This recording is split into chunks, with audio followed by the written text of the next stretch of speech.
вопросов, касающихся так или иначе деятельности государственной миграционной службы.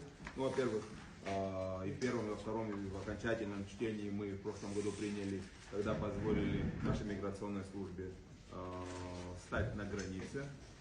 Должен сказать, кстати, хотел бы отметить, уважаемые коллеги, что это очень позитивно сыграло вообще на самом процессе работы миграционной службы и очень серьезно увеличило количество взысканий по отношению к мигрантам, которые находятся в Абхазии с нарушением каких-либо законов наших. Ну, прежде всего касается, конечно, их нахождения здесь, работы. Вот. Это позволило увеличить очень серьезно суммы, которые были получены государством в виде штрафов. Да. Там в разы буквально увеличилось.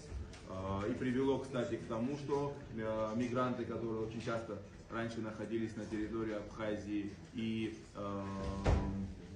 не подготавливали всех необходимых, касающихся правового статуса документов, при выезде они уже не могли уехать незамеченными, и, естественно, все привело к тому, что работать начали, не работать, а регистрироваться начали гораздо лучше. Да.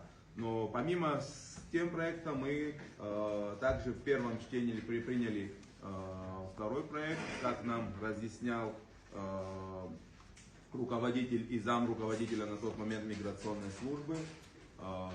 Дело в том, что очень часто там бывала такая ситуация, когда если мигрант покидает республику, территорию республики Абхазия, если он не имел необходимых документов, соответственно, по кодексу о судопроизводстве по делам об административных правонарушениях, дело рассматривалось всегда в суде. И поэтому получалось, что даже если человек хочет покинуть территорию Абхазии, получается, наша миграционная служба не могла его оштрафовать, они должны были его вернуть на территорию Абхазии, осудить и только потом уже отпустить. А это, во-первых, время, это, во-вторых, еще получается, что нагромождение дел в наших судах. Да. И в первом чтении мы тогда приняли проект закона, вышеупомянутый, который предоставлял им возможность по определенным статьям, касающимся режима пребывания, проживания и осуществления трудовой деятельности, миграционной службе штрафовать этих людей.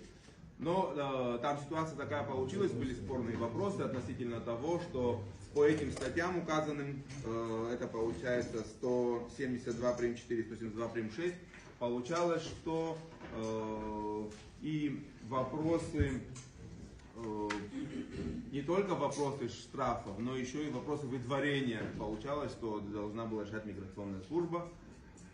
И время затянулось.